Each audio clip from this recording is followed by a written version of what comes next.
Welcome back to Podcast Recovery, everyone. We're your hosts, David O. And Carly S. And today we're doing something, I don't know, pretty normal, but a little bit different. And our guest is going to be the man behind the curtain, Eric V. himself. How are you doing today, Eric? I'm doing good. I'm doing really good. Good. That's fantastic. It's the weekend, and it is the weekend. It's just we released a butterfly this morning. So, it's a good day. Do you know the very unique fact about monarch butterflies? No. No. You're gonna. They are the only multi-generational migratory animals on Earth. What do you mean? Where they migrate to? So they wake up in the spring from their They're like in Brazil, right? They're winter nesting in the mountains of Mexico. Okay. And so they wake up and they start migrating north to like the southern United States. And then they mate, they lay eggs, and then they die. And then the next generation hatches and continues going north until like the middle of the United States. So right around us and Tennessee and all that. And then they mate, lay eggs, and they die. And so that's one, two, that's the third generation. So the fourth generation then hatches and continues to the north of the United States and into Canada, where they breed and then lay eggs and then they die. And then that generation is called the super generation, because that generation that was born in Canada then migrates all the way back down to Mexico. And then they hibernate for the winter. They don't know. They don't know how each generation knows to keep the migration going. That's absurd. It's absurd. It took this guy researching monarch butterflies literally his entire life. Like, he was searching for where they didn't know where the monarchs went, and he started this tagging program in his 20s. And then he did not finally find like the How do they tag butterflies? They put a little piece of paper on he created this whole monarch society across the United States. So when people would catch monarchs, he like even mailed you out these little paper clips that you would put on their wing, and then the next person would find them in like somebody, so that it got tagged in Texas, and then it shows up in Minnesota, and they're like, oh, we found your tag here. And it took him his entire life, and then when he was in like his 70s, he finally got to see the breeding ground of monarchs in Mexico, and it was amazing. That's unbelievable. It's unbelievable, isn't it? How do they know? Dude, there's a whole documentary about it. I'll send it to you. Because they're also caterpillars becoming butterflies. So there's also the question of what information. We've digressed already. No. Hold on. This is super important. What information transfers from a caterpillar to a butterfly? All right? of it. Are you sure? Are they the same person? They did they become just this little God damn it. Liquid, right? Yes. Do you not know this experiment? Which experiment? Okay, so they took a caterpillar, and it's really horrible, but it's science. So science is horrible sometimes. Science is horrible. So they took a caterpillar, and they would play a really high-pitched sound, and then they would zap it with electricity. Okay, so they do that to humans. Yeah. Okay. Yeah, and they'd freak it out. And they did this over and over and over and over again. And then they let it pupate and become let it become a butterfly, and then they would play that same sound for the butterfly, and without giving it electroshock, it would freak the fuck out when it heard that sound, because it was anticipating the electrical shock. That could just be innate knowledge in its subconscious. They did it a lot. They did it a lot, and it continued happening, and they were like, this has to mean that they remember this. They remember the sound, and they remember the shock from when they were a caterpillar. Otherwise, why would they react this way? But that's so crazy, because they become a soup. Yeah, it's magic soup. No, science doesn't know how it happens. Anyway, moving forward. Oh, yeah. Where are you from, questions. Eric? I am from Baltimore, Maryland. You're from Baltimore, Maryland. Yeah. When were you first introduced to recovery?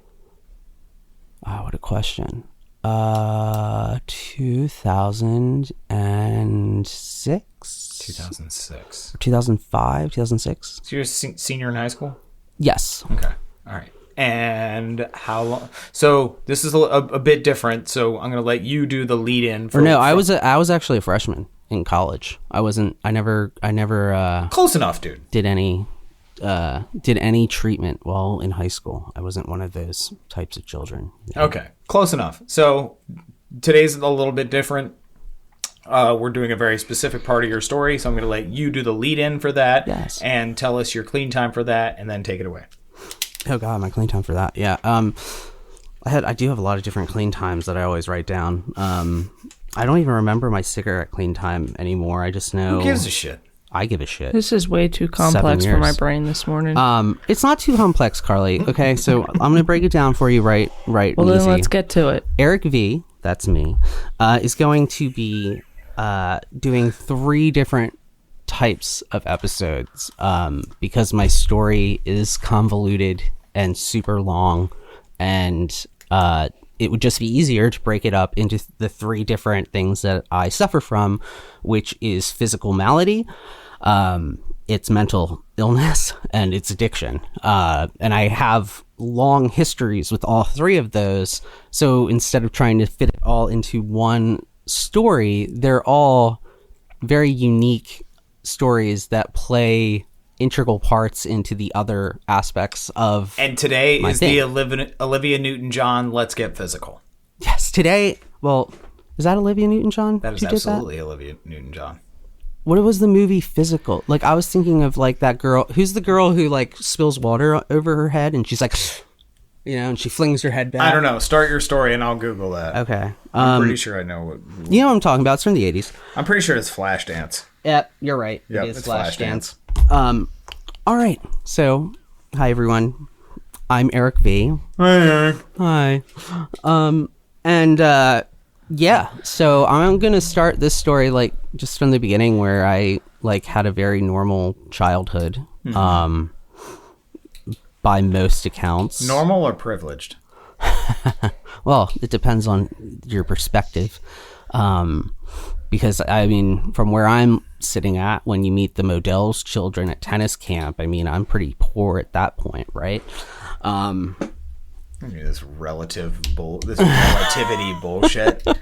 You were very upper I'm middle class. Upper middle class. I grew up upper middle class. I was talking to my wife about this the other day, where I got made fun of for 3 different things. The first thing I always got made fun of first was because I was short. So everyone made fun of my height. The second thing is because I had it's really the second and third were kind of like even, but it was either because I had money and I had a tennis court in my backyard, so that made it very easy. So a lot of people made fun of the fact that I had money, which kind of in retrospect, which is so weird. Like, haha. How do you do that? Like, haha, you have a tennis court. I know. Yeah. Thanks. Yeah. It's like I do. My parents have money. My parents have money. I can't control that. I'm so sorry for your situation and the birth canal that you came out of. But Jesus Christ. Came out of, I guess, one a little bit more privileged. And then, sorry about that, David. And then Thank you. That's the 4th apology from the riches. Thank you. The third thing that I got made fun of when I was a kid was religion, which is hilarious. Because you had no religion. I was brought up atheist, which I'm not atheist. I'm a deist now, but my father is a devout atheist. And I would say devout. I think atheism has how do you devote yourself to nothing? It's dogmatic atheist when you're talking with them. It's nonsense. They're like, they can't see that there might be another option. They're like, nope. Yeah. It's just there's nothing. Yeah. And it's like, how the fuck do you know that, dude? Yeah. It's cognitive dissonance, what it is. Anyway, continue. But yeah, so I also come from a tennis family, which is a thing. There are things like that. I guess, because there's football families. So yeah, it makes sense. Mm-hmm. There's like people. Did all your sisters play softball? Just you? Mm-mm. Did they play sports? My oldest sister was a cheerleader. Oh, okay. Really? Okay. Yeah. So my family played tennis. I can never remember her name. Lindsay, Melissa, you. And then, so like 3 of my uncles played professionally for a little while. I had an aunt who played like D1. What? Yeah. Okay. So my family owns like a swim and tennis club. So tennis has always been a part of my life, and ever since I was 5, I was pushed into playing tennis every day of the week, pretty much until I was 15. You're like Lars Ulrich. It was awful, honestly. I didn't want to play tennis. I wanted to play soccer. But I got to play soccer a little bit. Did you ever play but soccer? Really? Soccer's the best. Oh my god, is awesome. Soccer was so much fun. I was kind of a bruiser a little bit, even though I'm small, because I'm kind of like stocky like a dwarf. I would totally fucking light somebody up. Like, I remember I hyperextended someone's knee one time during a game because we were both going for the ball. My knee won. It wouldn't win today. So I had a pretty normal childhood of just going, like I had a lot of friends. I, went to school and I played tennis every fucking day, and sometimes got to play soccer. And I was super obsessed with movies and video games. I like lots of movies and video games as a kid. But, being short, you get made fun of a lot. And it kind of sucks. Like, it's like balding. Like, it's not your fucking choice, right? Like, I didn't choose to be short. That's just the fucking genetics of it, right? Yeah. But kids are cruel. So they don't... he might have had money. At least we got normal height. Yeah. Way to go for us. Well, I can pay for it, though. So... You can pay for it. Who came out of the wrong birth canal now? Yeah. How'd that turn out for your legs, motherfucker? Well, they got... As you can see, people are still immature people and are still making fun of me. Even though, what can you do? Those poor unfortunate souls, let's bless their hearts. Oh. I'm sorry, the air up here is really thin. What are you saying? I said bless your heart. Bless your heart, David. That was funny. That was a really good one. Did anybody ever use that, just straight altitude on you? Because that was no. Okay, people so aren't that smart when you're that young. Yeah, that's true. That was a and also it's also like just height is not a it's not controllable thing that like you like. I don't know, with bullying, like I can see making fun of like clothes or something, but when it comes to like the things that you can't change, it is a little bit unfair. So that is when I get a little bit harsher in my jabs. So people, like it's not, I can get really mean. So after, living this fairly boring suburban childhood of playing tennis all the time and video games and being, in honors classes and all that stupid horse shit, I reached 9th grade where my parents and I began the journey of looking into getting limb lengthening surgery, which is a procedure where a doctor goes invasively into your body and breaks your limbs. Your femurs. Well, for me, it was my femurs. Yes. But you could break your tibulas. You could break your tibulas? Fibia and tibula? Fibula. Your fibula. You could break your... Fib. Yep. Okay. You could break your arms. You could break... I've seen people with... people who do actually suffer from dwarfism. I don't have dwarfism, but people who have dwarfism, I would see like them have it in all four. So like they would have their which would make more sense because that way you're proportional. Because technically your arms are not proportional to your legs now, right? No, I'm not proportional anymore. But my face is, so that's all that matters. But shut the fuck up. Okay. But so like, what does that even mean? It means that I'm pretty, you asshole. But the thing that, explaining more like with the people who had dwarfism, because like I spent like a year in physical therapy. Like they would have like their both of their arms, right, broken, and both of their legs broken, and they would do it all at the same time. But what they would do is external fixators. So what external fixators are is they would, which I eventually did have to get external fixators, but external fixators are these, they essentially put screws into your bones, and then they have these like fixators that are on the outside that keep all the different screws in place. Everything in place, yeah. And then every week or so, a doctor would take an Allen wrench and turn that. This hurts my manually. Bones. Hurts my bones thinking. Which, in retrospect, I would have preferred that.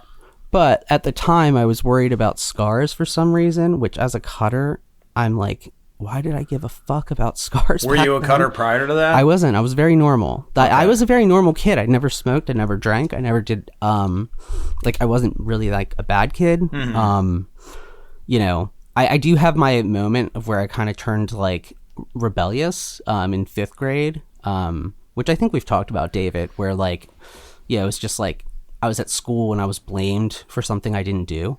I do not remember this. I talked to my therapist about it recently, and okay. I was like, well, because it was I'm like, not your therapist, Eric. It's like, what the fuck's the point of the system if I'm getting in trouble for something I didn't do? Then why do I give a fuck about the system? That was the story of my childhood. So that's like, there was a moment in 5th grade where I saw that, and I was just like, the system's unfair, so I'm not going to follow the system anymore.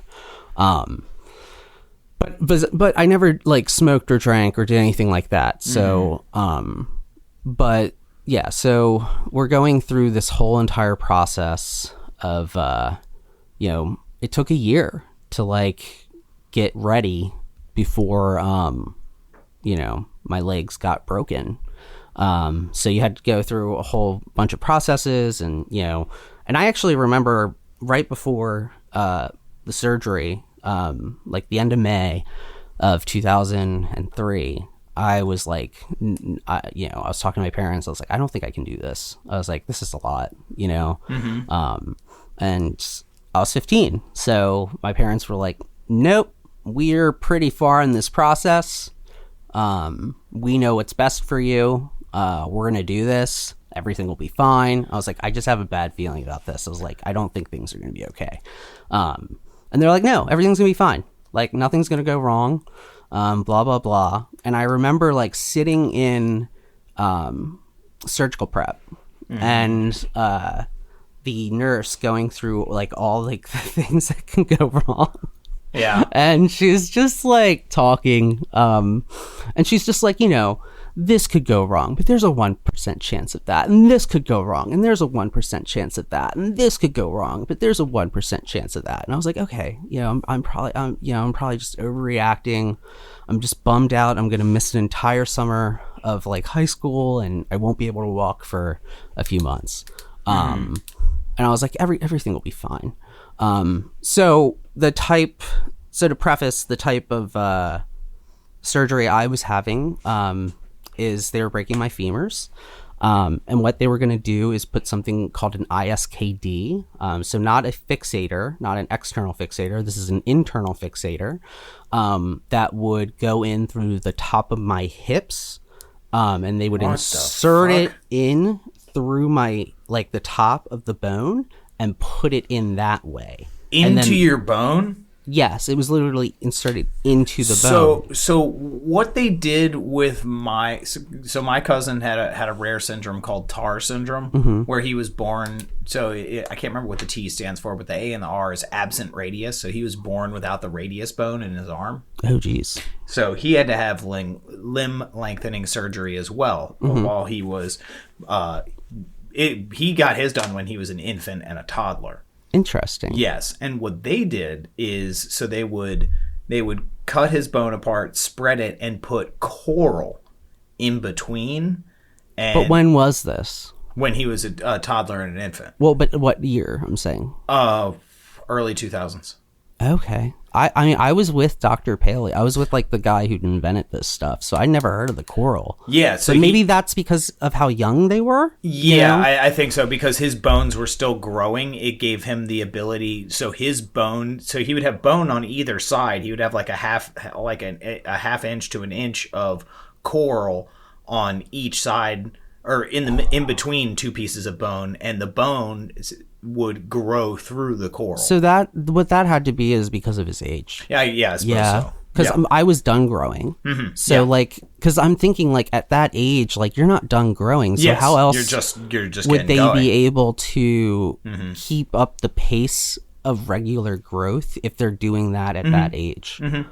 Yeah. But before he was like 2 or 3 years old, he had like a dozen like arm length. And I'm assuming surgeries. it was external fixators. Like he had like a circular. Yeah, and it actually fucked him up because he wasn't able to crawl properly because he couldn't use his arms. So he would scoot with his legs on his butt, and so he got the nickname Scooter. But that also gave him hip dysplasia. So then, since the doctors didn't realize that, and basically everything he was having done was experimental surgery at the time. Very experimental at the time. He got his hips reset for free. Oh, that's good. So that's good. Good. Yeah. So I guess back to ISKDs. So yeah, that's how they were doing it, David. So they broke my femurs in the middle, and then they inserted the rods through the top of my hips. Mm-hmm. My hips are so fucked, by the way. They're fucked. I can only imagine. They are the worst of the three, I believe now. Yeah. Like out of the knees, ankles, and hips, like my hips are so weak and so shitty. But the so it's June 3rd, 2003, and that is the day that I got limb lengthening surgery. And I just remember watching, like, I got an epidural, and I couldn't feel it. But I remember watching my dad just like making these faces because like the doctor kept going bone, bone. Oh God, bone, and my dad just like was like, ugh, and I was just like, I was just laughing. I just kept going bone, bone. And they were like, all right, Eric. So the epidural's in. We're gonna get you prepped for surgery, get the catheter in, and everything's gonna be. We'll see you on the other side, okay? And I was like, oh, okay. Have you ever had any surgeries? No. I've had 2. So I woke up, and it actually the first surgery wasn't as much pain as some of the other ones. I was in a pretty decent mood until I looked down at my penis and saw a catheter. I was in the hospital for a week that time, and I mean, a lot of it was just like monitoring the ISKD and making sure it's okay, and like what does that even stand for? I can't remember. Internal skeletal something device. I don't know. Okay, I'll Google it. Keep going. Google it. But yeah. So I stayed in there for a week. Everything was fine. I felt fine. Like, and I guess June 3rd would be the first time I ever took a drug, which is opiates. Which would probably be my favorite drug outside of sassafras. But sassafras is like touching God. Okay. So, moving on. Everything went well that first week. We get me home. We have this whole setup. My dad is actually taking a break from work for the foreseeable future to take care of me because of how much therapy I was going to need. Like, intramedullary skeletal kinetic distractor. Yep, that sounds about right. Okay. So my dad was going to be my caretaker, which thank God my mom's a shitty fucking caretaker. Like I would have fucking died. Like she'd be like, hold on, honey. No, she wouldn't even say, hold on, honey. She would just be like, shh, I'm gonna fucking call. But thank God my dad was my caretaker. So the first week was okay. We start physical therapy, start land therapy. Everything's kind of like going fine. And then we start water therapy. And Okay. So essentially with the ISKD, to preface this, I was supposed to get 3.5 inches over the course of 3.5 months. Mm-hmm. So within that first week of doing physical therapy, and I blame the water on this of why my ISKD went out of control, I got 2 inches in 1 week. Oh my God. Why would the water have something to do with that? I don't know. They said like it could have activated the ISKD. Like somehow, like the movements. Okay. But yeah, so I had to have emergency surgery. Because what had happened is when gaining 2 inches in 1 week, my legs became essentially stuck. So my knees were stuck in a 45-degree angle. So essentially the way you're sitting right now. Yeah. I couldn't straighten my legs further than 45 degrees. For how long? It was actually 65. Actually, sorry. It was 65 degrees. Okay. So I couldn't straighten my knees. They were at 65. My hips, I believe, were at 45. That was the 45. And then my ankles were at 30 or 25. I think it was 25. Okay. And they were stuck. And I couldn't move them at all. Mm-hmm. So I guess just imagine sitting like that. Like, yeah. That is... So, like, when I was laying down, my ankles were always pointed out. My, my knees were always in a, bent position. And then my hips were whatever were corresponding to that bent position. And that was just the way I was stuck for a while. So then, because of me with my legs being stuck in this position, I had to have an emergency surgery and get external fixators to stop the growth. And that was probably my worst surgery that I've ever had. Worst surgical pain ever. It's just awful, an awful surgery. But I had 4 screws inserted into my femurs, and then they put the fixators on to stop the growth, which was fine. It stopped the growth. I mean, and I wasn't happy about that. I mean, I wanted the extra inches, but I also wanted to be able to walk one day. And the doctor even told me at one point, I remember meeting with them after an x-ray, because I went to the doctors literally every week. Them saying the doctor, Dr. Paley, being like, I don't think you're going to be able to walk again. And being like, excuse me? Yeah. What? But luckily for me, I had the best physical therapist possible. And I remember them even telling them what the doctor said, and him being like, fuck that, we're going to get you to walk, he's like, we're not going to listen to the doctor. We're going to just keep working with you and make sure that, you're going to be able to walk one day. So I had this great team of 5 physical therapists. And I did physical therapy for about 4 to 6 hours a day during the week. Oh my God.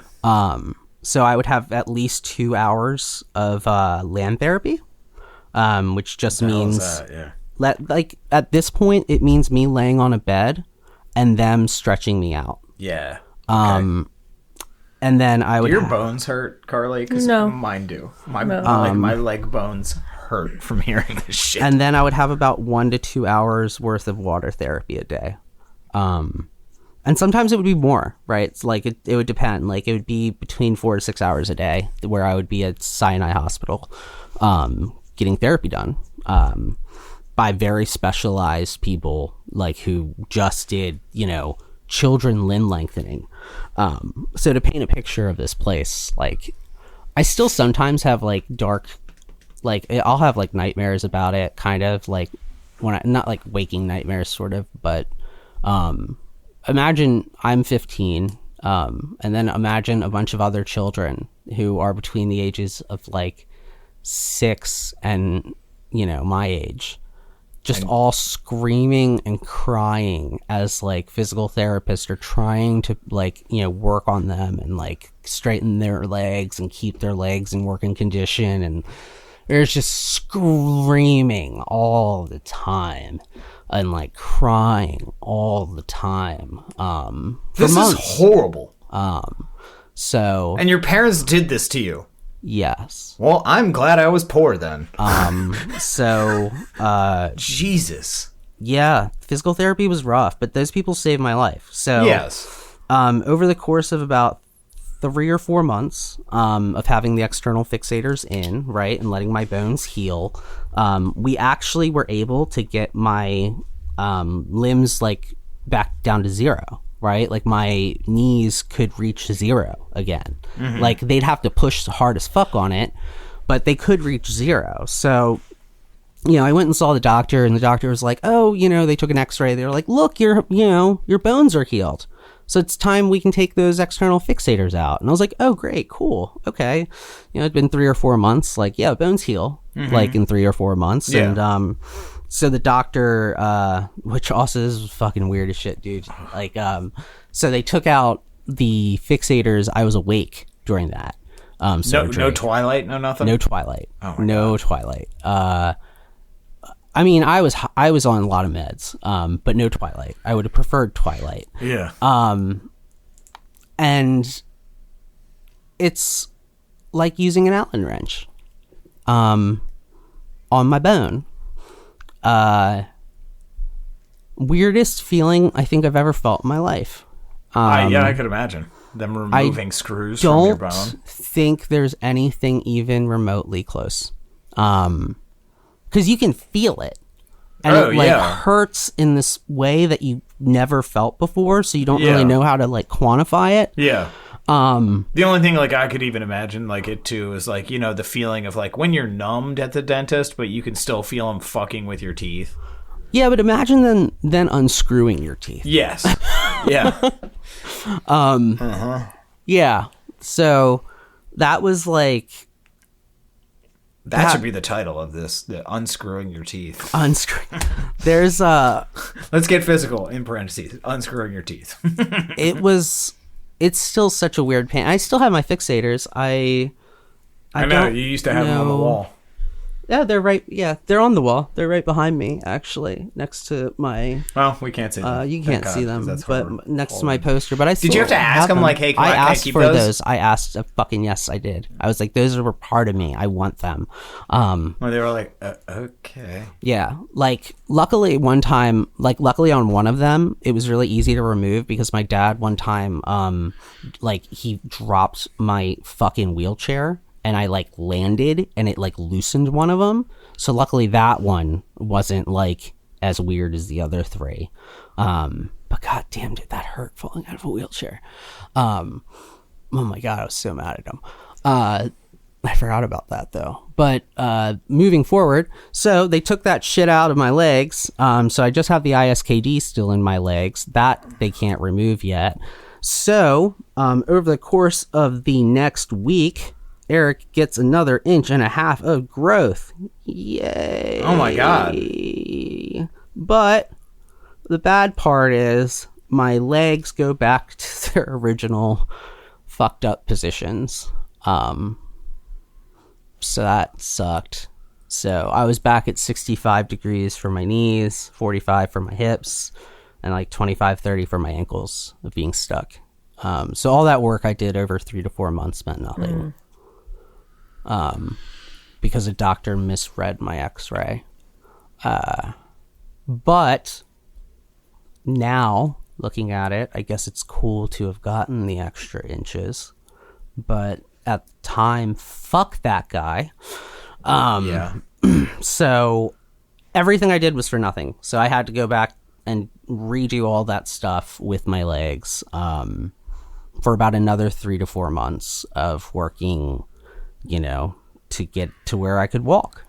Because to, I guess, remind you, so June 3rd is when I had the surgery. Mm-hmm. I don't think I started using a walker until November. Of the same year. Okay. Yeah. Jesus. So yeah.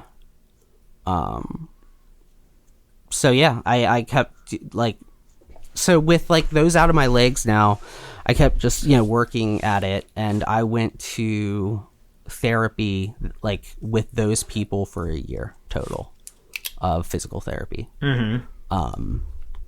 Which was hard. And then I did another like 2 years during high school of just going twice a week for my legs, plus having a strength coach for about a year or two.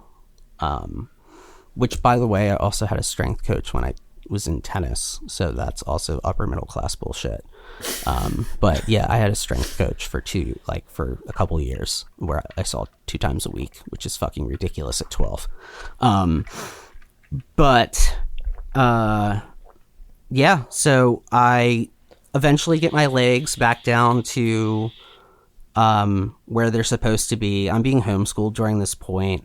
Your dad home? So your dad's homeschooling you? No, we had someone come in. Of course. Yeah. Yeah. To do the homeschooling. My parents didn't trust themselves to teach me, I think. Good call. And my dad had to go back to work eventually. So like eventually he went back to work once I was like able to, you know, have crutches and stuff. Okay. Which was like November, December time frame. I moved to crutches.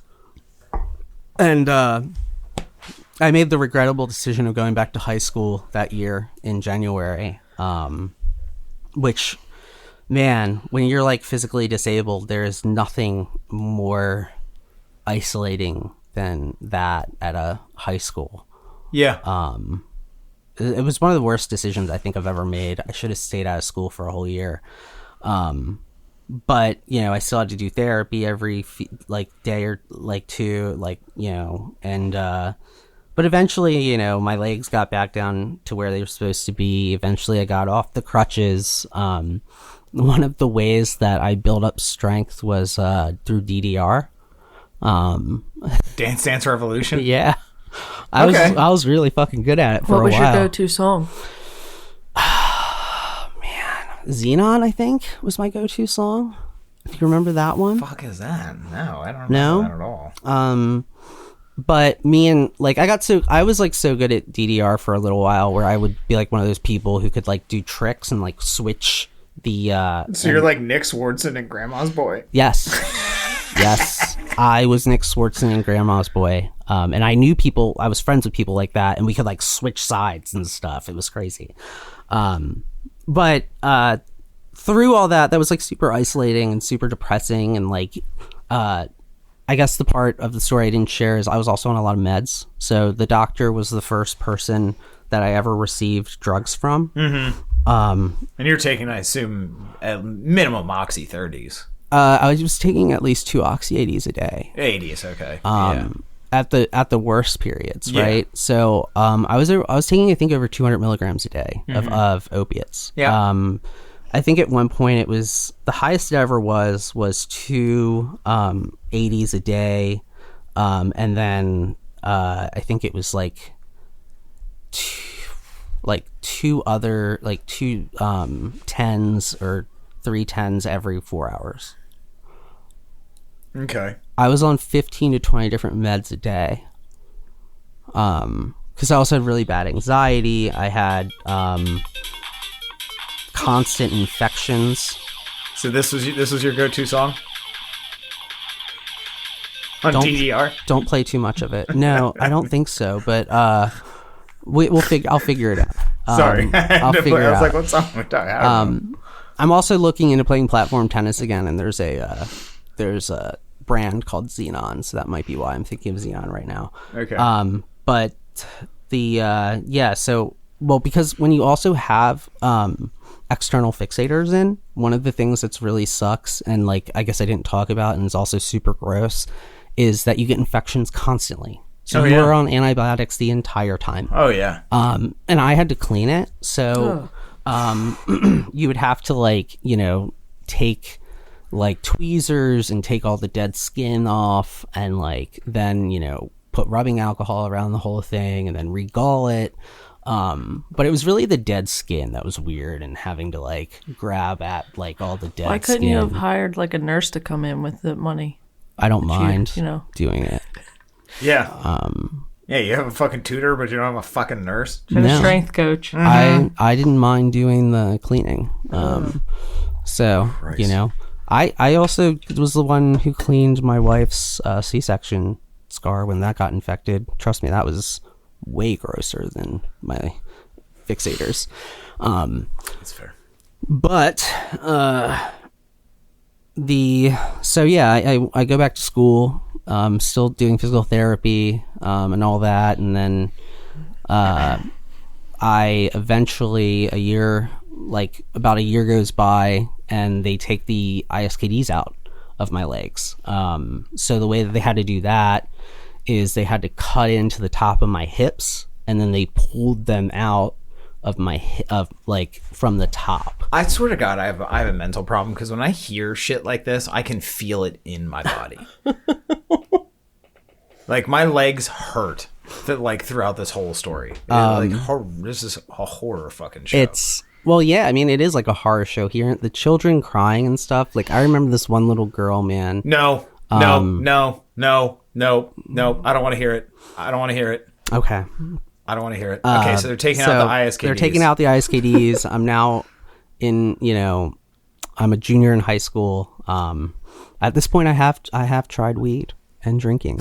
I have tried the marijuana. So wait, what was that after that surgery? What was just real quick? The recovery was easy after that, right? Okay. So we're already healed. We're still in physical therapy. We're still doing strength training. And those were in your bones. Those were in my bones. Yes. So I don't have any metal in me, like some people who have to keep metal in them. I have no metal.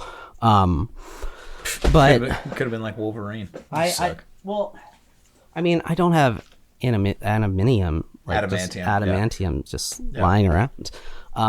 So some of the issues that this caused, obviously in my life, was addiction, mental illness, and then also chronic pain, which I still suffer with to this day. I mean, the chronic pain is so fucking annoying, and it brings up questions that most people in recovery, in addiction recovery, don't have to think about. Yep.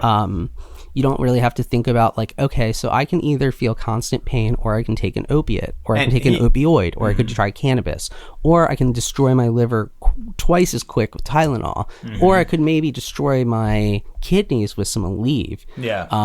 So have ulcers in my stomach from ibuprofen. Yeah, it's hard. So I mean, the chronic pain is its own thing, and then I think and I'm not sure how this happened, but this is another physical issue that I suffer with, and I don't know if it's from the surgeries necessarily, but I have IBS as well, which you were relying on Tylenol for a long time.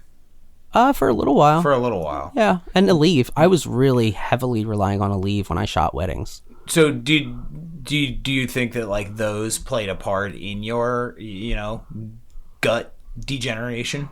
I don't know. I assume it would have to. I think it's a part of it. I think some of it is. I think there's a percentage of damage. I think there was damage caused from all those meds. Yes. For sure. Yep. I think there was damage. I also think I have a nervous stomach.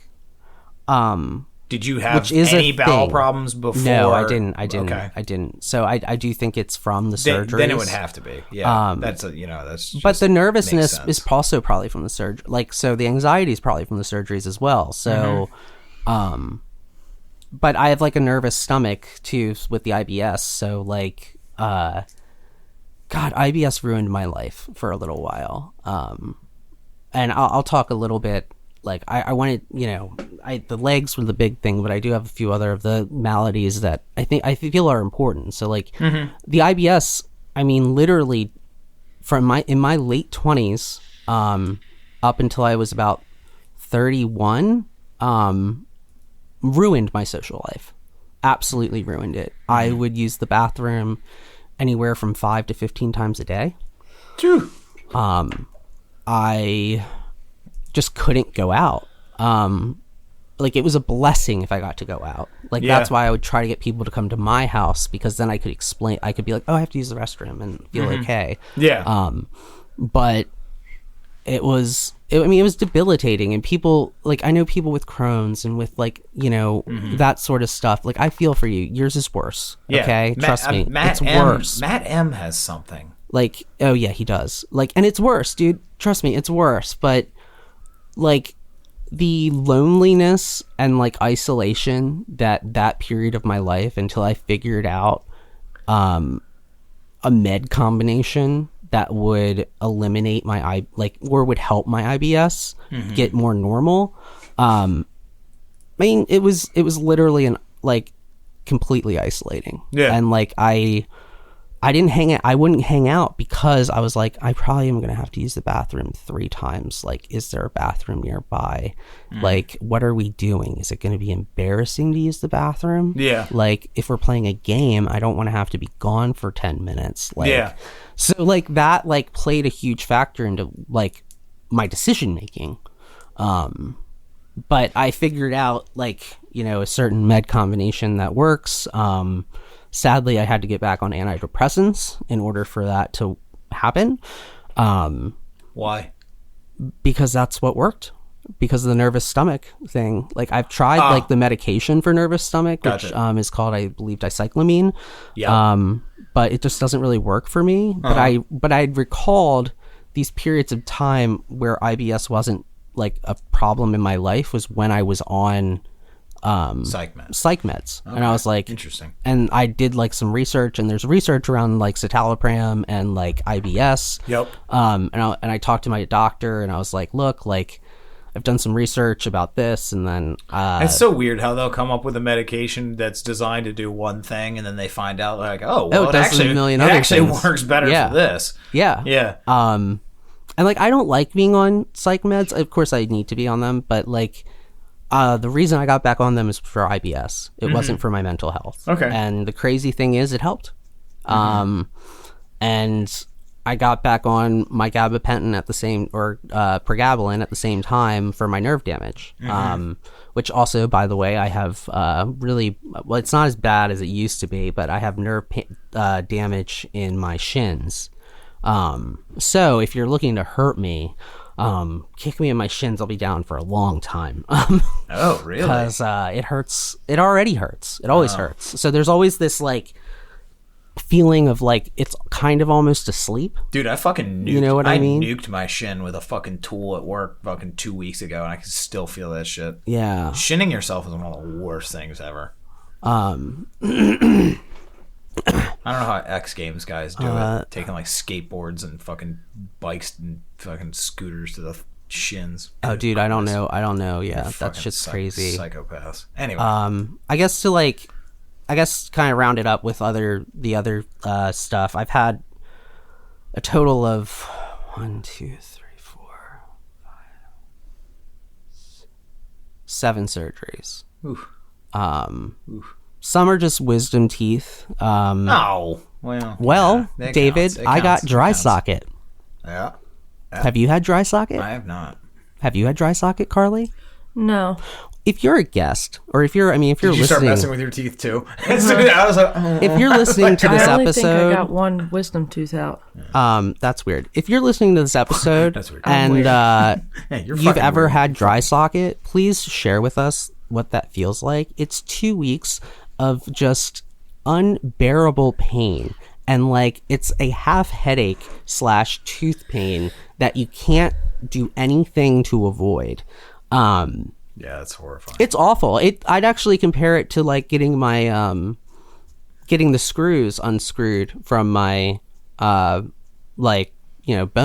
Like, it's just such an odd, terrible pain that like I didn't go to school for 2 weeks because I couldn't focus, I couldn't do anything. I was just in constant pain. And then the other surgeries that I've gotten is I've had an appendectomy, which I remember that. Yeah, well, I was clean for that. Yep, you were clean for that one. And I took medication, actually, and did not relapse. The appendectomy hurt like a motherfucker as well. The fucking asshole doctors or the insurance company, really, that I had at the time, I went to one hospital. Their doctors weren't there, so they wanted to move me to a different hospital. That was the most painful ambulance ride like I've had ever. Like, I don't know, have you either of you had your appendix out? Nope. Well, hopefully you don't have to. But if it hurts so bad, it's like, oh my God. And like, I just felt like it can kill you. It was getting worse. And I was like, why are we waiting on this, guys? Like, this could if it ruptures, like it could rupture and I could die. Let's hurry up. And then the other surgery that I got was I tore my meniscus. I've actually torn both my meniscus in both my legs. Menisci? I think it's a meniscus. Yeah, no, but it's like octopus. Anyway. But I tore my right meniscus when I was 29, and I also tore a piece of cartilage in my knee. The torn cartilage is what prompted me to get surgery, and I had a cyst about the size of a golf ball in that knee. God damn. So, so I got surgery on that. The most painful part about that surgery wasn't the surgery. It was actually when they took this giant needle about the size of a pen and they shoved it into my knee to remove all the fluid, which was about like a liter of fluid that was in my knee. Because they gave me a cortisone shot like right before that, and I was like, oh, that's nice. And then they took out this giant fucking needle and shoved it in my knee, and I was just like, oh God, it hurt. I'm going to wrap myself in bubble wrap promptly when I get home and sit in a corner and never do anything ever again. And then my other meniscus, I remember when it tore, I was playing platform tennis, and I remember yelling like, fuck. And this guy was just like, language. And I was like, excuse me, I think I just tore something in my leg, you fucking asshole. Yeah. So that one I didn't actually get surgery for. So I actually just stopped doing anything physical for about a year and let it heal naturally. And as crazy as this sounds, I'm starting to play sports again. Nice. Which is fun. And but the I just have to be careful with how much, because it's like, it's a fine line between me getting hurt. Yeah, you could be taken out by a stiff breeze. I have a lot of chances of tearing things, and so I try not to like run after the ball that I can't get anymore. Make sharp turns. But yeah, so IBS and chronic pain are my two big physical maladies that fuck with me every day. Yeah. And I think that's about it for this one. All right. Well, we have some questions for you. Carly, what have you got? Yeah. Well, how did the limb lengthening surgery become an option in the first place? Like, I know you said that, like, leading up to it, you wanted to stop, but you and your parents explored it together. Like, my parents found it, and then they brought it to me when I was in 9th grade. Because like my dad's also short. Like, he's taller than me, but like, he got made fun of for being short when he was a kid. And I think that really affected him a lot, and he internalized it a lot. So they looked for options Yeah, right. So they looked for options to like of how to get me taller. And we were looking at options before. Platform shoes. Not. My dad does own a pair of platform shoes, which I Okay, I'd totally clown on somebody for that. I'd be like, come on, dude. Well, he was part of the disco era. I mean, dude, in the 90s, it made a huge comeback with the Spice Girls. Well, but for disco, I'm like, I can't really say anything. Yeah. But, so we were always looking at different options. There's also like hormones that you can take. So I knew another kid who was a few years younger than me because... Oh, yeah, you can take like human growth hormone. Yeah, like they didn't have it when I was little enough to do it. Yeah. I was just a few years too soon. But like, you could take these pills that would make you taller. I'm gonna give that to my son. Which is fucked. Fucking giant. Because I met one of the... Is it too late for me? Yeah, it's way too late. It's too late for both of us. I can't be 6 feet tall. Damn it. But I remember the kid in high school who took them, and he was shorter than I was, and you know he turned out to be like 5'10", 5'11". I'm taking those fucking pills. So a little jealous of that, but we were searching for different options, you know, the whole time. And then when I got limb lengthening surgery, it was so new. It was still very much in its infancy. Yeah. And my parents found it and they brought it to me and convinced me it was a good idea. They were like, you know, you're only gonna not be able to walk for a few months and nothing's gonna go wrong. Ha ha. Lies. Jesus. Lies. All right. Oh, do. What am I going with? Jesus. What? Oh, okay. Never mind. No, it's not a whole page. No. I have like 4 questions. Okay. So sort of piggybacking off that. How did that affect your relationship with your parents? And you know. Because I know there had to be some level of, you know, resentment and anger there.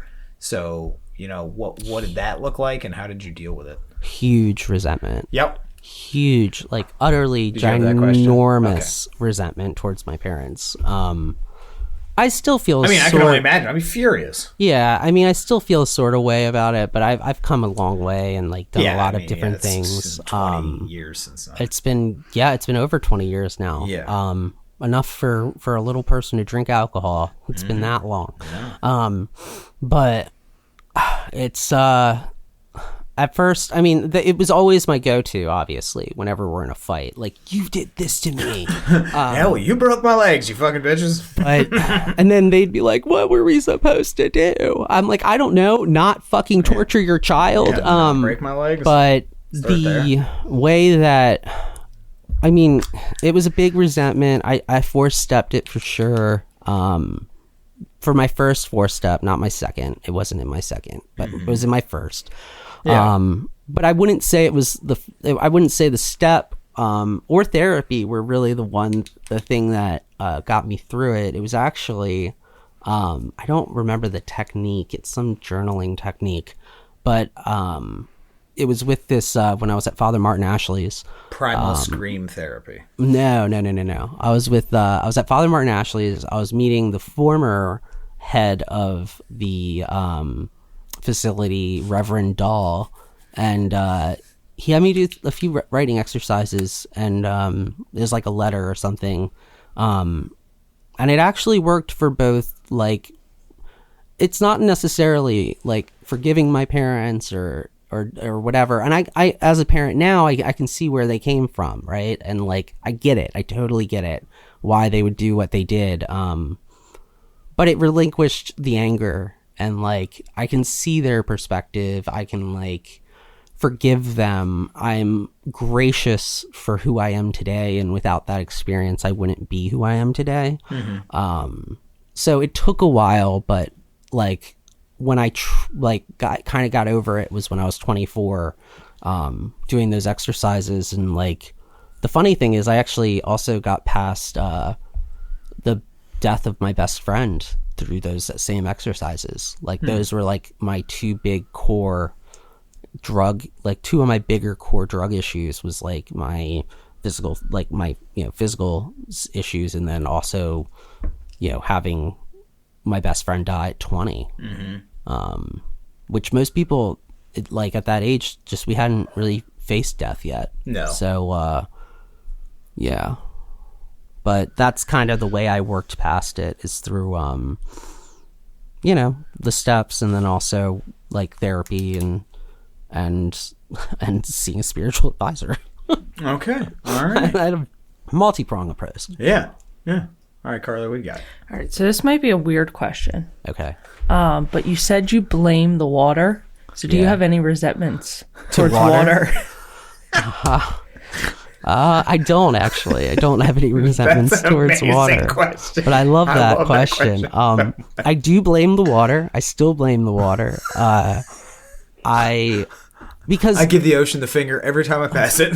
I'm just curious. I know no. it helped you heal later, but it was part of your therapy. But you were very strong in saying that you blame the water. And I do blame the water. It was the water's fault. Like, the water is the reason it fucked my legs up. And and I was scared to go in again after that.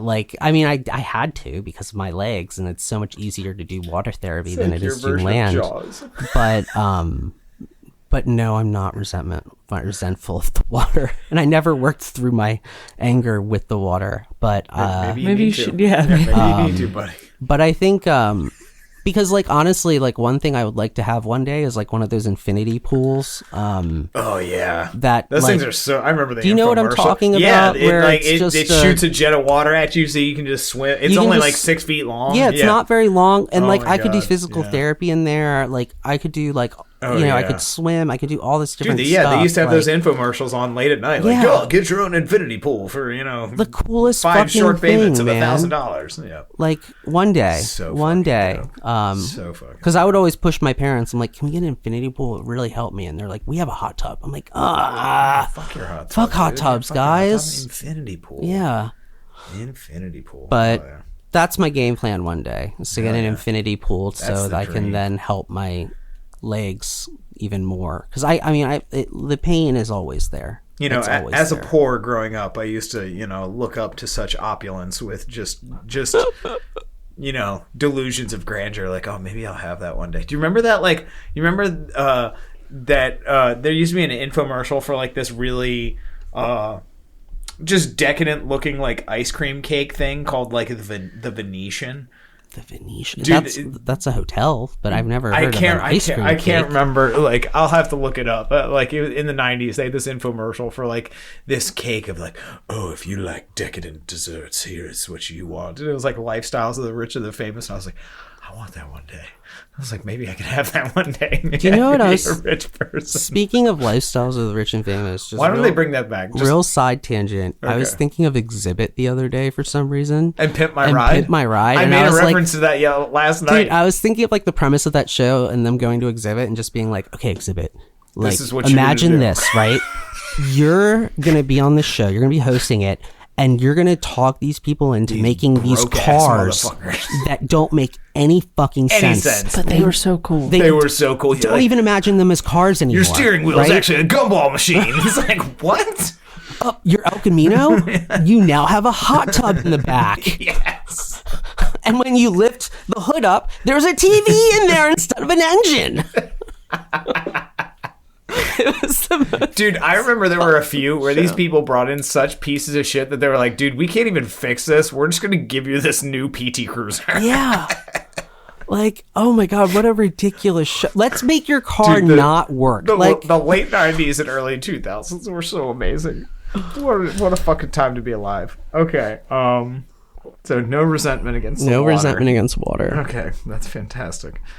That is one of the most amazing questions. One of my favorite questions. That's one of the favorite questions you've ever asked. I feel like you're laughing at me. No, I'm not laughing at you. That is that's a perfect question. It's so far out of the box in such in a realistic but also hilarious way that I'm so happy about it. That's fantastic. All right, going the opposite way. What sort of mental toughness or fortitude did you have going through physical therapy because I'm sure there were days when it seemed like you were not making progress and like Yeah. and you have this I know you had a voice in the back of your head saying, I'm never gonna walk again. I did. I'm never gonna I'm never gonna fucking walk again. This is the way like this is. So like were there any exercises you did or like did it just come out it of was nowhere? constant. Like it was constant. Like even when I was home I had to wear these things that were like specially God, I can't remember. Like I was like one of the first people they ever made these for. And like, I had to wear them for 3 hours a day. 3 hours a day. So you heard me right. 3 hours a fucking day. And what they did is they just kept my legs straight.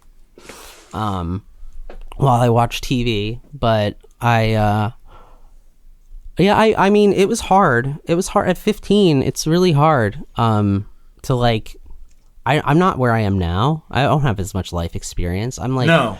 Like I was scared and I was like, the doctor said I'm not going to walk again. Like, but my physical therapists were very much. Were they the ones like pumping you up? Pumping me up. They were like, fuck that guy. Like, we're going to get you to walk again. This is bullshit. Like, you're going to be able to walk again. So like, despite having that, like I always had them like building me up and like, making sure that I, thought I could walk again. I remember the first time I walked was crazy. It was like, and it was like barely anything too. It was did you cry?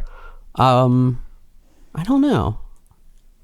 I can't remember. I were on a lot I was of on drugs. a lot of You were on a drugs, lot of dude. drugs, that never stopped me though. Yeah, drugs and crying. But there was that's crying. like there was, of course, crying during all of that. Like there was times where, like, I remember, God, I think it was a month or two in. Maybe that's why you don't cry now, is because you're all cried out from before. Like you had so much tragedy back then that you're like, everything's fine now. Nothing makes me sad. Just think about David, like all the children screaming and me just sitting there and just like, horrifying. And now I understand why you don't. Okay, now I kind of wish Allie was here just so she could hear that as well, because she never understood. She was like, why doesn't Eric cry? That's so weird. I do cry. You're so emotionless. It's just not over like sunsets and shit. Like, you know what gets me more than anything else is a good song. A song will get me.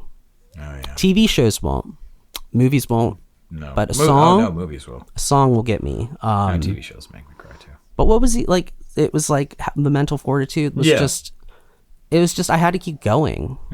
Like I didn't want to be stuck in a wheelchair. Yeah. Like I did not want to be crippled. Were there times where you also got that you like that, fuck this. Like I am going to fucking walk. And like okay. No, I did that. Yeah, totally. But I remember at a month or two clean just freaking out and being like, I'm gonna walk, like I'm gonna do it right now. My dad just being like, no, Eric, you can't do it. I'm like, I want to walk. I want to just be able to fucking walk. Yeah. And then it took another 5 to 6 months before I could. All right, what do you got? Now, you are prone to injuries, but do you have any physical limitations because of these surgeries? Well, I mean, I can't dunk. That's not because of the surgeries. Not because of the surgeries. It's because you're short and white. Physical, yeah, I can't. I can't go. I mean, I was a juniors tennis player before the surgeries. I played I played midfield, center mid for soccer.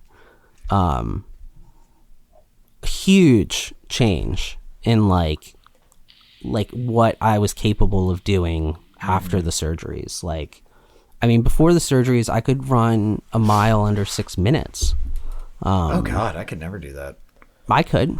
I think my shortest was like 8:30. That's really bad. That's not really bad. That's really bad. That's not really bad. From the places that I went to tennis camp, that was bad. Oh yeah, but I mean, compared to the average human, it's like 10 minutes. That's really? Yeah. That's bad. Yeah. Okay. I didn't know that. So yeah, I used to be able to do sub 6. Long distance run at all. I could do subs. I could do long distance too. Like we used to do rallies, relays. I mean, around like just for fun. Nope. We would just do Indian relays for fun. You guys took the physical fitness test in like elementary school, right? Yeah. Yeah. Did you do the one in high school No. where like they measure your BMI and everything? No. Well, they always did that. Where they did like the little pinch test on your arm and your calf. To put it into perspective, I was 175 pounds when I was in 9th grade, and I had 5% body fat. You were Holy 100. How the shit. hell were you 175 pounds? Because he had a strength coach. I was muscle. Oh, yeah.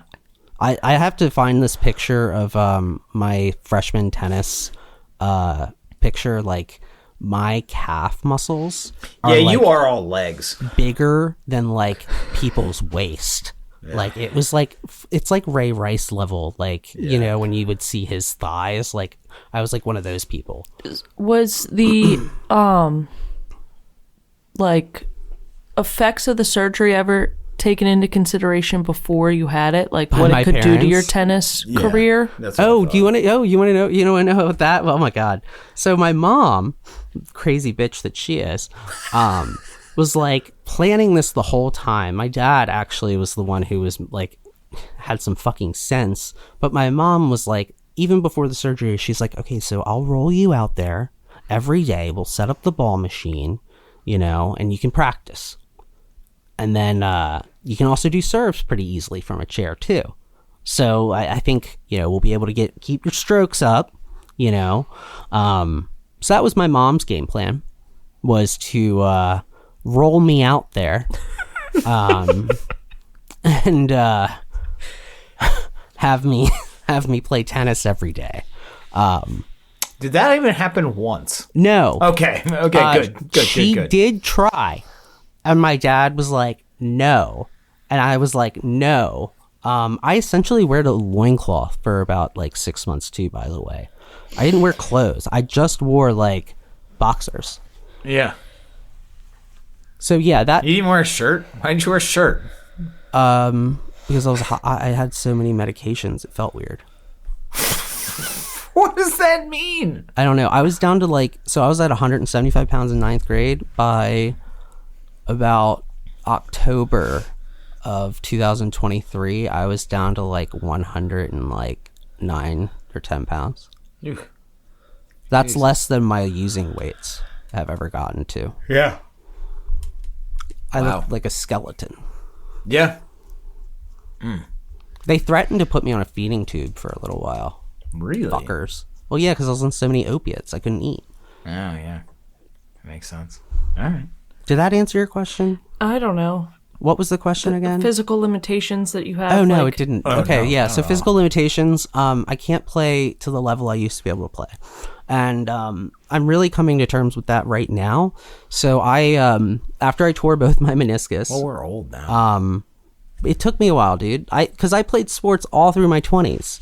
Yeah. Up until I kept tearing things, and I told myself, coming back to playing padel and playing pickleball and playing platform tennis, is I'm like, okay, Eric, you can't chase the ball down.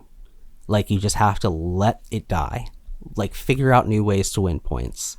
Like, so I'm setting physical limitations now on myself, but there are also, I can't run as fast as I used to. I don't have as much endurance as I used to. That's because we're old.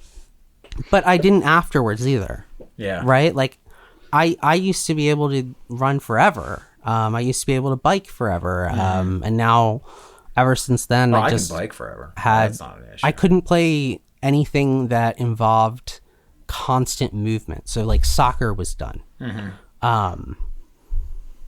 Like, yeah, so there was definitely limitations, and I'm even setting more limitations on myself now, so that I can play sports, because I want to. I miss it. I know, Carly, you understand what I'm talking about. Like, I love it. Why the fuck don't I understand?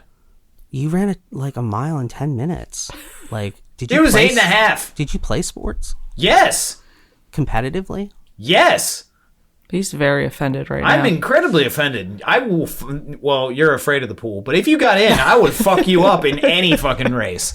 Oh, well, okay, you were in swim team. I mean, I'm talking like Yes, I played football. I played soccer. I played baseball. in high school. Yes.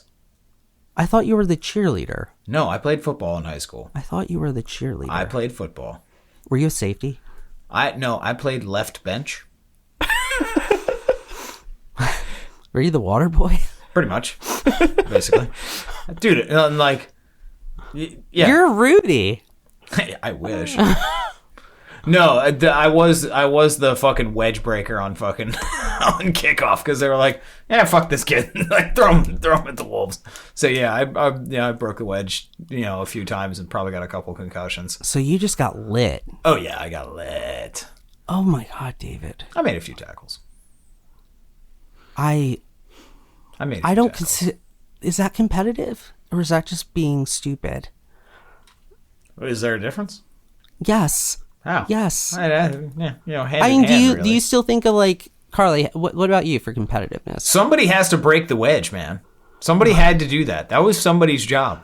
They don't even have that play anymore in I football. know. That's how old school I am. I played old school. Do you miss football when it, was Carly? hard. I do. You do miss it, right? In a sense. I miss playing. I don't miss the Practice. like the verbal abuse from coaches. No, but you miss the competitiveness, Yeah. right? Of like I don't know, there's that moment of like it's I'm either gonna win this point or I'm gonna lose it. Yeah, I do. Like- But like I also like playing co-ed softball, like because there was no competitiveness. Like it was the first time that That's fun. it was able to just to play something for fun and not be like having to win. So that's what I'm doing now. I guess finally. Because I'm just It's playing for nice. fun. Where before I was like, even in my 20s, I thought that I had a chance to still like play platform tennis nationally, which I mean I could have, but I tore shit. So You could be a cornhole player nationally. You can do that. I think I could play pickleball nationally, or I could play something else like that nationally, or croquet. I could go on the croquet circuit. If you're telling me there's a fucking croquet circuit, There is a croquet circuit. What are you talking about? that's Croquet is a great game. It's a wonderful game. It's a game. It's a game. It is 100% a game. You didn't know I was in a croquet league? David, do you have any more questions? Yeah. Okay. Why is there so fucking lame? Answer a question. Ask me a question. Where is your pain management at? Like, what does your pain management look like today, and like what maintenance? Because I'm sure you have to do some sort of like physical therapy maintenance. Not obviously like with professionals, but you know, do you use TheraBands at home or like? I'm not as good as I should be. My goal is to start doing yoga with Evelyn, and my wife, and that is our goal right now, is to start doing yoga. Westside has yoga events every month. Isn't there a yoga meeting? There are yoga meetings, but no, we have a yoga event where we meet in Centennial Park and do yoga on Saturdays. Do you do that? I have not. I was gonna say you said we, like you were Yeah. attending it. Yeah, the royal we. We as a fellowship. Yeah, so I'm starting to do. I want to start doing yoga. Stretching. I'm so bad at stretching, but I've gotten a lot better. I'm actually pretty good. I'm at getting stretching better nowadays. at stretching because like recently I hurt my hip and I have no idea why, so I've had to like stretch that out and You massage slept it. on it wrong. I have Theragun. That Oh god, I love my Theragun. I love my Theragun. I love my Theragun. I literally like just had it on my hip for like Do you an have a hour the other chiropractor? day. I don't have a chiropractor or a physical should. therapist or an acupuncturist anymore. Maybe one day. I've done all that stuff though. I have done everything. I used to have a strength coach and a nutritionist and a guru and I've a had yogi a and nutritionalist. Yeah. You should have a nutritionalist. Everyone should have a nutritionalist. Okay. Let me just shoot off into nutritionalist land where they just grow on nutritionist trees. Everything starts with food. Yes, I agree. So, but I think everybody should have a nutritional regimen. Being able to hire somebody to do it for you. you don't have to hire anyone. Go to Martin's in Eldersburg. They have a free nutritionalist on staff. Okay. I'm serious. When I lived in believe you. Sykesville, like they had someone on I staff. don't even know what Martin's is. It's just a giant. grocery store? It's a different giant. Yeah, I assumed. It's giant. It's literally a giant, but with a different name and a better and more stuff. Like it's trying to be a little bit like Walmart. Ew. But better. So But tired. what was Okay. what was the rest of the, like, so what else am I doing? So I take meds. Like for the nerve pain, I take either pregabalin or gabapentin. I just switch back to pregabalin. For the like chronic pain, I take cannabis. And then I will eventually probably have to get on opioids, more than likely. Ugh. Not opiates, opioids. But that's hopefully 20, 30 years down the road. I don't think so, but Really? no. My hip is like, What's your level of really pain on a bad. date? 1 to 10. It depends on the day. It depends on everything. Okay, yeah, I'm saying, okay. Over the past couple of weeks, because Winter. of my hips, because of my left hip, over the past couple of weeks, it's been unfucking bearable. So it has been like at an 8 for most of the time. And and that's just constant throughout constant the day. constant pain in my hip, constant, never-ending pain. And it's like pulsating down my legs sometimes. Which is why I also take muscle relaxers. I mean, if you don't know what your sometimes. spine health is, you know, some of it could be there. You are a big chiropractor fan. I love my chiropractor. Maybe I'll try a chiropractor. Why not? I have never done a chiropractor. Because if you don't know, then your spine is definitely out of alignment. I guarantee you that. But the reason I stopped doing acupuncture is because they kept wanting to hook up electrodes to the pins and then just shock the fuck out of me with What are you it. trying to make me cum? What the fuck? Sorry, was that too much? Did I go too far? No. Did I So Carly is nodding her head way too far.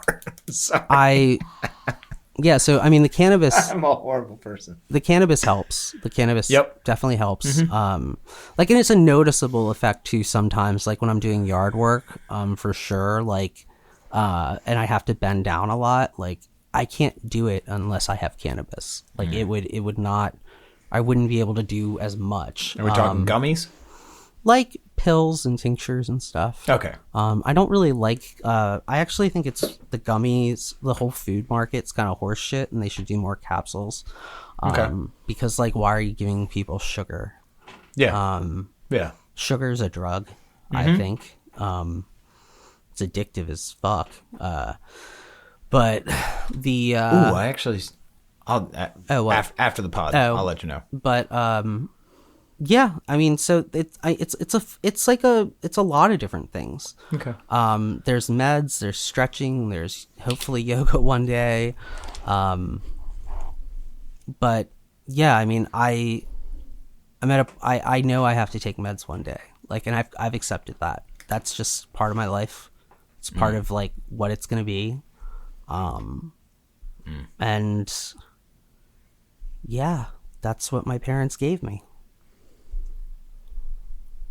Well, fantastic. Way to be upper middle class. Here's chronic pain and Yeah, mental illness, child. Yeah, here's us, you know, Damaging you. changing the entire trajectory of your whole life. All right. Well, I thought you had another question. no, not really. No? No. It probably pertains to part 2 or part 3. Yeah. Oh, does it? Yeah. Yeah. It's About addiction. Mental health. Yeah. It was more mental. Well, health. is it about mental health in regards to this? Because mental health in regards to this could be different than mental health in regards to mental health.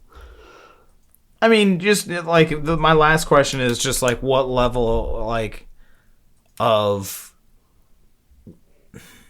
basically your mental state after, you know, like that whole, because No, this is a great way to end. so and actually this will probably lead into your next episode, which we'll go to, we'll do the mental next.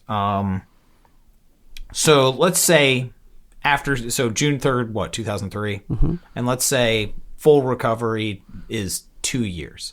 Let's call we're recovered. Let's just fast forward a year to June 3rd, 2004. Okay, so in that year, you are on a roller coaster of trying to psych yourself up when you're in PT, and then you're in this complete like isolation when you're like at home, crying, and watching Out Cold, and then you're socially isolated when you go to school, and you know you're left out of so many things that you just physically cannot do. Like I missed my friends, like all my good friends' first party. I missed it because you missed out on a lot of, I don't know, American childhood things. So that mental roller coaster, and how did you play through that, and how was that sort of like the seeds of your mental health in the future? Missing a year of school really fucked me up. And I really think, even though I was in school for half that year, I wasn't there. Like my friends didn't hang out with me. No one talked to me. I remember during lunch, I would just walk the basement of Catonsville High School, which is a depressing fucking place. Yeah, that's where all the lockers are. So no one goes there. I've never been in that school. So I would just walk the fucking, like with my, fucking huge goddamn crutches and try to get better. Did you have the normal crutches, or like the ones that like clip to your arms and like? I had the normal crutches. Okay. I don't think the ones that clip to my arms would have worked for me. I don't know, because of how my legs were bent. I don't really know how the difference of it. But it really fucked me up mentally. It's the catalyst of change, in my opinion, for my entire life. Yeah. My entire life would be different if I never had that surgery.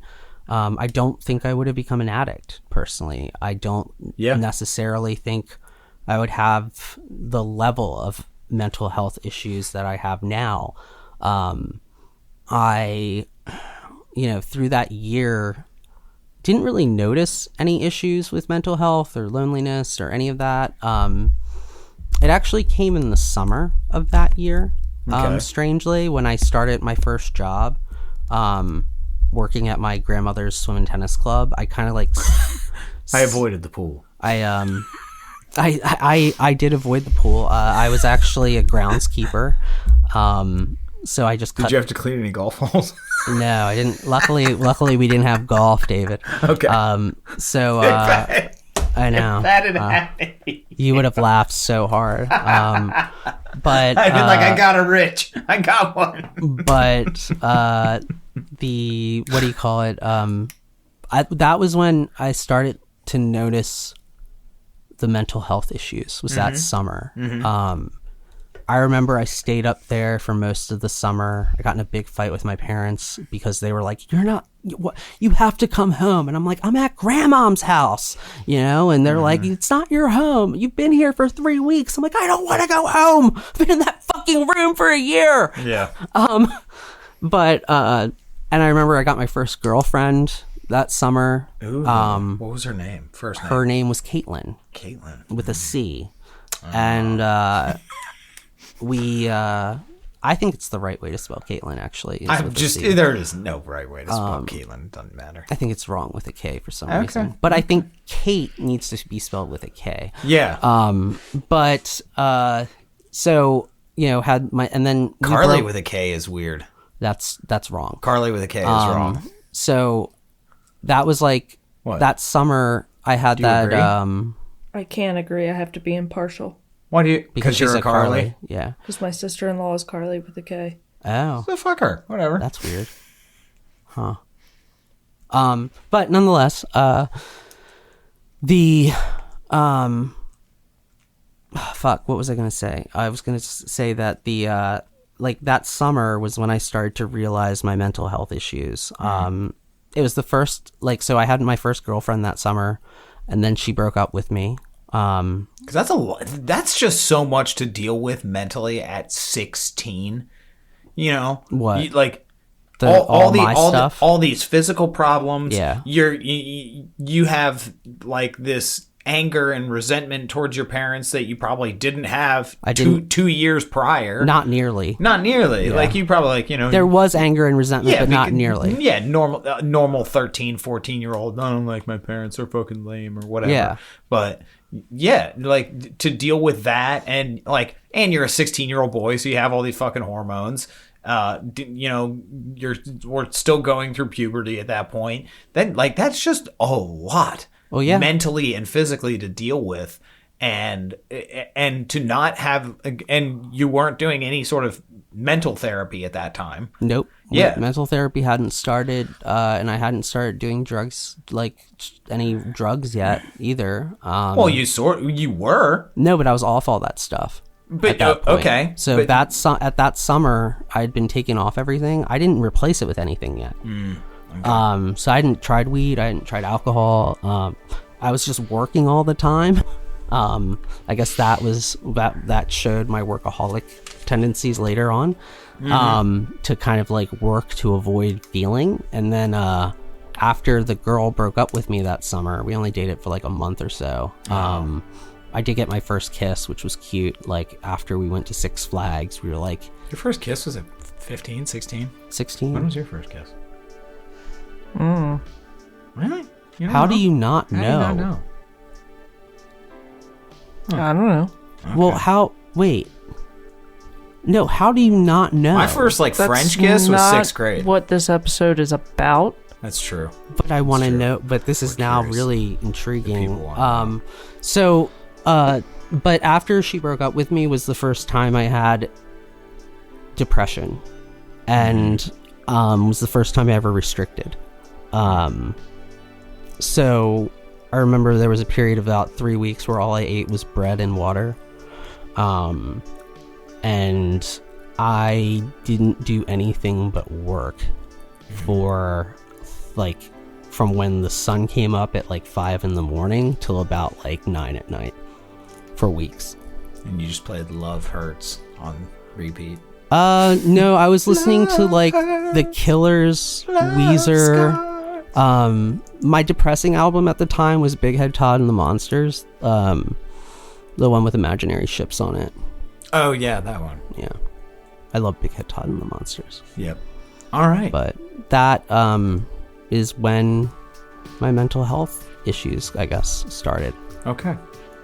All right. Well, that will be our segue and cutoff point for the follow-up on the saga of Eric V.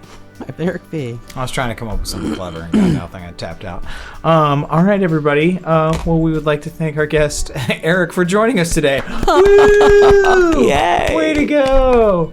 I would say you have another minute, but you don't. Fuck That's you. fine. Absolutely I don't not. have anything to say. All right, everybody. Thanks for joining us once again. Go to all our social media outlets, Facebook, Twitter, Instagram, Spotify, whatever. Like, share, subscribe. Please become part of the home group and help us keep the mics on because we are self-supporting and need help keeping the mics on. But everybody out there, thank you for joining us once again. But most importantly, Stay safe and stay clean.